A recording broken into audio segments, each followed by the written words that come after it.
సభాధ్యక్షుడు of చేసింది. సభాధ్యక్షుడు పొన్నూరప్ప గారు, వేదిక మీద ఉన్న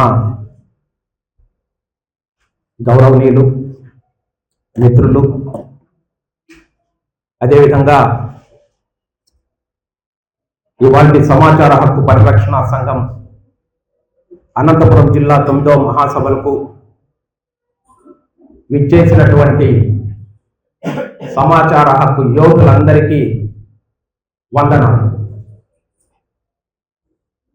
మిత్రులారా, ఇక్కడ వచ్చినటువంటి మిత్రులందరికీ కూడా ఈ సమాచార హక్కు చట్టం పైన మంచి అవగాహన పట్టు ఉన్నటువంటి వాళ్ళే. ఎందుకంటే ఈ సమాచార హక్కు చట్టానికి సంబంధించి పనిచేస్తున్నటువంటి మిత్రులంతా ఇవాల్టి మహాసభలకు హాజరై ఉన్నారు. మీ అందరికీ తెలుసు చాలా విషయాలు, అయినా మళ్ళీ ఇంకొకసారి నేను చెప్తాను ఆ విషయాలు. 2005కు పూర్వం ఈ సమాచార హక్కు అన్నటువంటిది మనకు హక్కుగా లేదు. మరి ఏదైనా విషయాన్ని మనం తెలుసుకోవాలన్నప్పుడు ప్రభుత్వ పరిపాలనకు సంబంధించి, అది కేంద్ర ప్రభుత్వం కావచ్చు, రాష్ట్ర ప్రభుత్వాలు కావచ్చు, వాటిని మనం తెలుసుకోవడానికి అదొక హక్కుగా మనకు ఉందా అంటే ఆ రోజు లేదు. కాబట్టి ఈ చట్టం రావడానికి ఒక చారిత్రక నేపథ్యం అన్నటువంటిది కూడా ఉంది. మరి 1975లో రాజ్ నారాయణ్ అన్నటువంటి వ్యక్తి, ఆయన ఉత్తరప్రదేశ్కు చెందినటువంటి వాడు, ఆయనకు కావాల్సినటువంటి సమాచారం దొరకని కారణంగా చివరిగా సుప్రీంకోర్టుని ఆశ్రయిస్తాడు. 75లో సుప్రీంకోర్టు తీర్పిస్తూ సమాచారం పొందడం అన్నటువంటిది పౌరులకు రాజ్యాంగం ఇచ్చినటువంటి హక్కు. అది భారత రాజ్యాంగంలోని అధికరణ 19లో అంతర్భాగంగా ఉంటుంది. కాబట్టి సమాచారాన్ని ఇవ్వండి అని చెప్పడం జరిగింది. మరి అదేవిధంగా 1986లో కుల్వాల్ అన్నటువంటి ఒక వ్యక్తి, ఆయన రాజస్థాన్ నుంచి, ఆయన కూడా సమాచారం కోసం సుప్రీంకోర్టుని ఆశ్రయించాల్సి వచ్చింది. అప్పుడు కూడా సుప్రీంకోర్టు తీర్పిస్తూ సమాచారం పొందడం అనేది ఒక హక్కు, అది రాజ్యాంగం కల్పించినటువంటి హక్కు. ఈ సమాచారం ఇవ్వడం అంటే ప్రభుత్వాలు పరిపాలనకు సంబంధించి ఒక పారదర్శకత ఏ రకంగా ఉంది, అవినీతి ఏ కోణంలో జరుగుతూ ఉంది, పరిపాలన సక్రమంగా ఉందా లేదా అని తెలుసుకోవడానికి ఒక అవకాశం ఉంటుంది. కాబట్టి వాళ్ళకి సమాచారాన్ని ఇవ్వండి అని చెప్పడం జరిగింది. అంటే ఇంతటితోనే మనకి చట్టం రాలేదు. దాని తర్వాత అనేక మంది వ్యక్తులు, సంస్థలు, సంఘాలు, పార్టీలు ఒక బలంగా సమాచారం పొందడానికి హక్కుగా కల్పించడానికి ఒక చట్టం తీసుకురావాలని చెప్పి ప్రభుత్వం పైన ఒత్తిడి తీసుకురావడం జరిగింది. మరి ఒత్తిడి తీసుకొచ్చేటటువంటి దాంట్లో ప్రధానంగా మనం అరుణా రాయ్ ని చెప్పాల్సి వస్తుంది. ఆమె ఒక ఐఏఎస్ ఆఫీసర్, కిసాన్ మజ్దూర్ శక్తి సంఘటన అన్నటువంటిది ఒక సంస్థ, వాటికి అధ్యక్షులుగా ఉంటూ ఈ అనేక మంది యొక్క కృషి ఫలితమే ఈ సమాచార హక్కు అన్నటువంటిది చట్టరూపం దాల్చింది. మరి మిత్రులారా, ఈ సమాచారం దేని పొందవచ్చు అంటే దాదాపుగా సెక్షన్ 8లో పేర్కొన్నటువంటి కొన్ని మినహాయింపుల తప్పితే అన్నింటిలో కూడా సమాచారం పొందేటటువంటిది అదొక హక్కుగా ఉంటుంది. అంటే పార్లమెంట్ సమాచారం కావచ్చు, అసెంబ్లీ సమాచారం కావచ్చు, లోక్సభ, రాజ్యసభ, కౌన్సిల్, అట్లనే ఎగ్జిక్యూటివ్, అన్ని రకాల సమాచారాన్ని ఇంక్లూడింగ్ జ్యుడిషియరీ. సుప్రీంకోర్టు వాళ్ళు అంటారు సుప్రీంకోర్టు యొక్క చీఫ్ జస్టిస్ గారి కార్యాలయం కూడా సమాచార హక్కుకు బయట లేదు. కాబట్టి సుప్రీంకోర్టు చీఫ్ జస్టిస్ యొక్క కార్యాలయంలో జరిగేటటువంటి విషయాల్ని కూడా మీరు పొందవచ్చు. కాకపోతే కొలీజియం తీసుకునేటటువంటి కొన్ని నిర్ణయాలు, ఆ కొలీజియం నిర్ణయాలు పూర్తి కాకుండా అసంబద్ధంగా అసంపూర్తిగా ఉన్నప్పుడు, ఇంకా వాటిపైన చర్చ జరపాల్సినటువంటి అవసరం ఉన్నప్పుడు అప్పుడు మాత్రమే మీకు సమాచారం ఇవ్వడానికి లేదు. మిగతా అన్ని విషయాల్లో కూడా మీరు సమాచారాన్ని పొందవచ్చు అని చెప్పు. మరి అదేవిధంగా ఈ సమాచారం ఇవ్వకుండా ఉండడానికి ఉన్నటువంటి సెక్షన్ 8 ఏం చెప్తారు అంటే జాతీయ భద్రతకు సంబంధించి మనం సమాచారం పొందడానికి వీలు, ఆర్మీ కార్యక్రమాలకు సంబంధించి మనం పొందడానికి వీలు, రీసెర్చ్ అండ్ అనాలిసిస్ వింగ్ ఏం చేస్తూ ఉంది లేదా వాళ్ళకి సంబంధించినటువంటి అనేక విషయాలు అంటే ఈ ఇన్వెస్టిగేషన్లో ఉన్నటువంటి విషయాలు వీటిని పొందడానికి వీల్లేదు. అంటే డైరెక్టర్ ఆఫ్ ఎన్ఫోర్స్మెంట్. కాబట్టి ఈ మధ్య 2023లో ఒక కొత్త చట్టం వచ్చింది, digital personal data protection act 2023. ఈ చట్టం ప్రకారం ఈ చట్టం వచ్చిన తర్వాత సెక్షన్ 8ని మళ్ళీ అమెండ్ చేయడం జరిగింది. అంటే ఒక పర్సనల్ డాటాని పొందడానికి వీల్లేదు అని ఆ చట్టం చెప్తారు. అంటే వ్యక్తిగత విషయాల్ని పొందడానికి వీల్లేదని చెప్పి గతంలో సెక్షన్ 8లో ఉన్నప్పటికీ ఈ 2023లో వచ్చిండే ఈ డాటా ప్రొటెక్షన్ యాక్ట్ అన్నటువంటిది, డిజిటల్ డాటా ప్రొటెక్షన్ యాక్ట్ అన్నటువంటిది వ్యక్తికి సంబంధించినటువంటి విషయాలు చెప్పడానికి ఇవ్వడానికి వీల్లేదు, దాన్ని మీరు పొందడానికి వీల్లేదు అని చెప్పి అంటాం.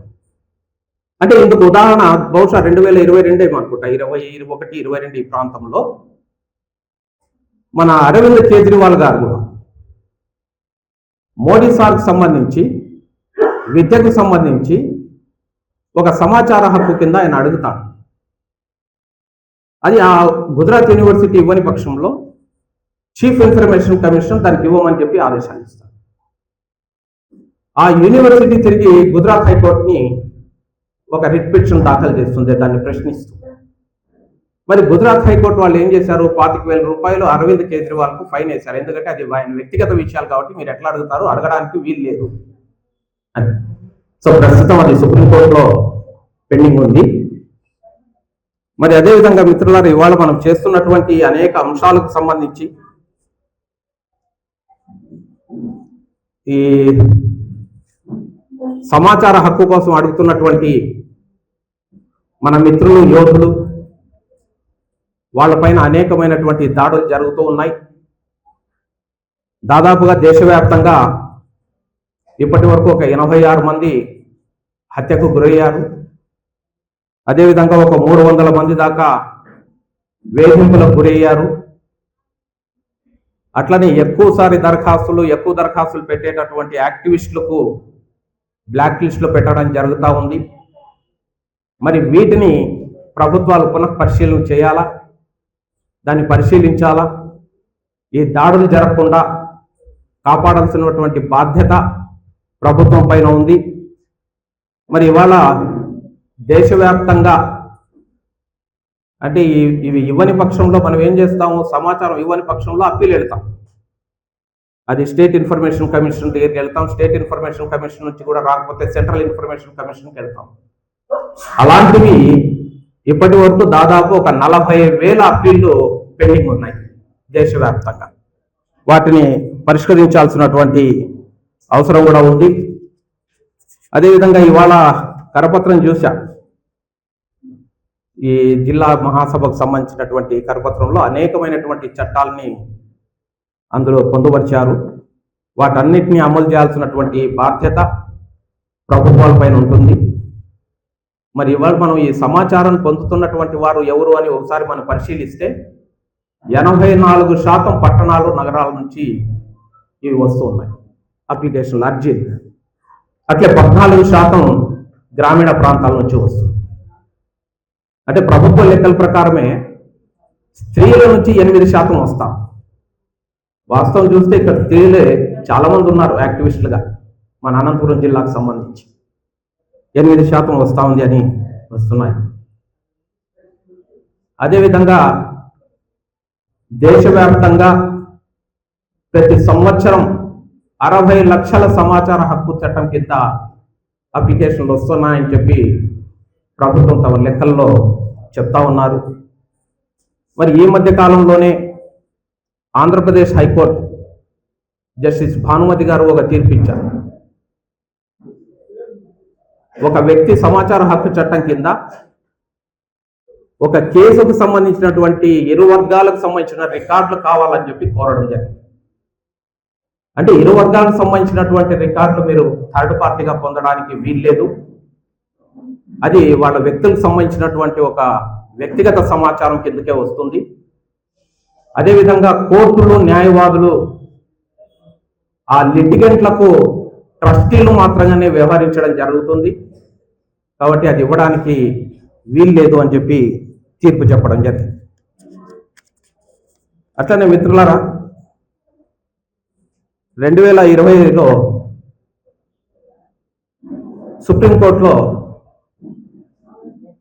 సుప్రీంకోర్టు న్యాయమూర్తుల యొక్క ఆస్తుల్ని బహిరంగపరచాలా, వాళ్ళ ఆస్తులు ఏమున్నాయి అన్నటువంటిది కూడా ఇన్ఫర్మేషన్ యాక్ట్ కింద ఒక అప్లికేషన్ వెళ్ళి దానికి సుప్రీంకోర్టు తీర్పు చెప్తూ సుప్రీంకోర్టు జడ్జీలకు ఉన్నటువంటి ఆస్తులు ప్రకటించడానికి అది కూడా నిషేధితమైనటువంటిదైతే ఏం కాదు, వాటిని కూడా మనం ఇవ్వాల్సినటువంటి అవసరం ఉంది. కాబట్టి జడ్జీల యొక్క ఆస్తుల్ని వాళ్లకు ఇవ్వండి, ఆ వివరాలను ఇవ్వండి, ఆ సమాచారాన్ని ఇవ్వండి అని చెప్పి సుప్రీంకోర్టు చెప్పడం జరిగింది. కాబట్టి ఇలాంటివి ఇంకా చాలా అంశాలు మన వద్ద ఉన్నాయి. అంటే ఈ వ్యక్తిగత విషయాలు అనేటువంటిదే కాకుండా ఈ ఎన్జిఓలు, సొసైటీలు, ప్రైవేట్ సంస్థలు, ప్రైవేట్ విద్యా సంస్థలు ఏవైతే ప్రభుత్వం నుంచి గ్రాంట్ పొందకుండా ఉంటారో, ప్రభుత్వం నుంచి లబ్ధి పొందకుండా ఉంటాయో వారి యొక్క సమాచారాన్ని కూడా పొందడానికి వీల్లేదు అని చెప్పి చట్టం చెప్తూనే ఉంది. మరి ఇలాంటివి ఇంకా చాలా విషయాలు ఉన్నాయి, ఇంకా వక్తలు చాలా మంది ఉన్నట్టున్నారు. కాబట్టి ఇంతటితో నేను పూర్తి చేస్తూ ఇవాళ ఈ జిల్లా మహాసభ హాజరైనటువంటి మిత్రులకు, నిర్వాహకులకు ధన్యవాదాలు తెలియజేస్తూ ఈ జిల్లా మహాసభ జయప్రదం కావాలని, జయప్రదం చేయాలని కోరుతూ ఇంతటితో ధన్యవాదాలు. ఇప్పుడు అడ్వకేట్ గారు చెప్పినట్లో కమిషన్కి సంబంధించి స్టేట్ కమిషన్లో మనకు జడ్జిమెంట్ రాకపోతే మళ్ళీ సెంట్రల్ కమిషన్కి అప్పీల్ పెట్టుకోవాలన్నారు. స్టేట్ కమిషన్ వేరే, సెంట్రల్ కమిషన్ వేరే. స్టేట్కు సెంట్రల్కు ఏమాత్రం కూడా సంబంధం లేదు. స్టేట్ కమిషన్లో ఏదైనా వస్తే నువ్వు అప్పీల్కు హైకోర్టుకు వెళ్ళచ్చు లేదా సుప్రీంకోర్టుకు వెళ్ళచ్చు. అంతేగాని కేంద్ర సమాచార కమిషన్కు స్టేట్ కమిషన్ సబార్డినేట్ కాదు అనేది కూడా మనం గుర్తుపెట్టుకోవాలా. తర్వాత digital personal data protection act ఇంకా అమల్లోకి రాలేదు, దానికి రూల్స్ రూపొందిస్తున్నారు. దానికి దేశవ్యాప్తంగా సమాచార హక్కు కార్యకర్తలందరూ కూడా దాని మీద పూర్తిగా వ్యతిరేకిస్తున్నారు డిపిడిపి చట్టాన్ని, డిజిటల్ పర్సనల్ డేటా ప్రొటెక్షన్ యాక్ట్ను. కాబట్టి అది కూడా గుర్తుపెట్టుకోవాలి. తర్వాత ఇంతకుముందు పెద్దనగౌడ్ గారు మాట్లాడినప్పుడు ఈ రాజకీయ వ్యవస్థలన్నీ కూడా ఈ విధంగా ఉంటున్నాయన్న, దానికి సెంట్రల్ సెక్రటరియట్ ఒక ఆర్డర్ ఇచ్చింది. డిఓపిటి డిజిటల్ వాళ్ళు డిఓపిటి ఆర్డర్స్ అంటే కలెక్టర్స్ కూడా ట్రాన్స్ఫర్ చేసేటువంటి ఒక డిపార్ట్మెంట్. వాళ్ళు మెంబర్ ఆఫ్ పార్లమెంట్ కానీ మెంబర్ ఆఫ్ లెజిస్లేటివ్ కానీ చెప్తే ఏ ఉద్యోగస్తుడైనా వినండి, దానికి చదువుతాను. Where the government servant should consider carefully or listen patiently to what the members of parliament and the state of legislatives may have to say. The government servant should always act according to his own best judgement and as per the rules. రూల్స్కు విరుద్ధంగా ఎవరికి, parliament సభ్యునికి కావచ్చు, assembly సభ్యునికి కావచ్చు, ఎవరికి కూడా రూల్స్కు విరుద్ధంగా చేయకూడదు అని చెప్పేసి సెంట్రల్ సెక్రటరియట్ ఆర్డర్స్ కూడా ఇచ్చారు. మరి ఈరోజు చాలామంది ఆఫీసర్లు ఎమ్మెల్యే పిలుస్తానంటే ఇంటికి పరిగెత్తుకొని పోతున్నారు. మరి ఎందుకు పోతున్నారు? వాళ్ళ స్వలాభం కోసం పోతున్నారు. ఎక్కడ ట్రాన్స్ఫర్ అవుతున్నారు? నాకు ఈ సందర్భంగా ఒక సినిమా గుర్తుకొస్తుంది. విక్రమార్కుడు సినిమాలో ఆ హీరో ఒక విలన్ దగ్గరికి పోయి ఆ కొడుకును లాక్కొస్తుంటారు, వాడు రౌడీ అయితే. అప్పుడు హీరో తండ్రి విలన్ తండ్రి, రే మళ్ళీ ఎక్కడి నుంచి వచ్చావో అడవులకు, అక్కడికి పోతావురా అని చెప్పేసి వాడిని పోలీస్ అతన్ని హెచ్చరిస్తుంది. అప్పుడు పోలీస్ అతను ఏమంటాడు, రే పోలీస్ ఎక్కడికి పోయినా పోలీస్ స్టేషన్కే పోతాడు కానీ పోస్ట్ ఆఫీస్కి పోరా అని చెప్పేసి చెప్తాడు. అట్లాగా ఆఫీసర్లు కూడా ఇక్కడ కాకుండా ఎక్కడైనా ఆఫీసరే, ఐఏఎస్ ఆఫీసరే, ఐపీఎస్ ఆఫీసరే, గ్రూప్ 1 ఆఫీసరే, ఎక్కడికి పోయినా జీతమే వస్తుంది. కానీ ఇక్కడే ఉండాలని చెప్పేసి రాజకీయ నాయకులు చుట్టూ తిరుగుతున్నారు. కాబట్టి ఈరోజు రాజకీయ వ్యవస్థ అంటే శాసన వ్యవస్థ మిగిలిన 2 వ్యవస్థలను తన గుప్పిట్లో పెట్టుకునేదానికి ప్రయత్నం చేస్తుంది అని చెప్పేసి మనం ఈ సందర్భంగా గుర్తుపెట్టుకోవాల్సిన అవసరం ఉంది.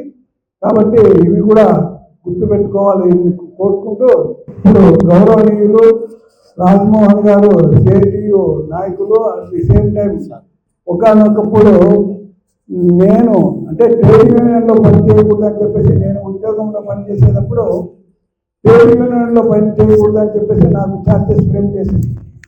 అప్పుడు కలెక్టర్ దగ్గరికి వచ్చి నాకు కూడా అంటే నేను ఇంకా అప్పుడు ఒక చిన్న అబ్బాయిని, అప్పుడు కలెక్టర్ దగ్గరికి వచ్చి వాదించి నిజంగా నాకు చాలా సహాయం చేశారు. అటువంటి నాయకుడు ఉండడం చాలా అవసరము. ఆయన రాజ్మోహన్ గారిని మాట్లాడాల్సిందిగా కోరుతున్నాను.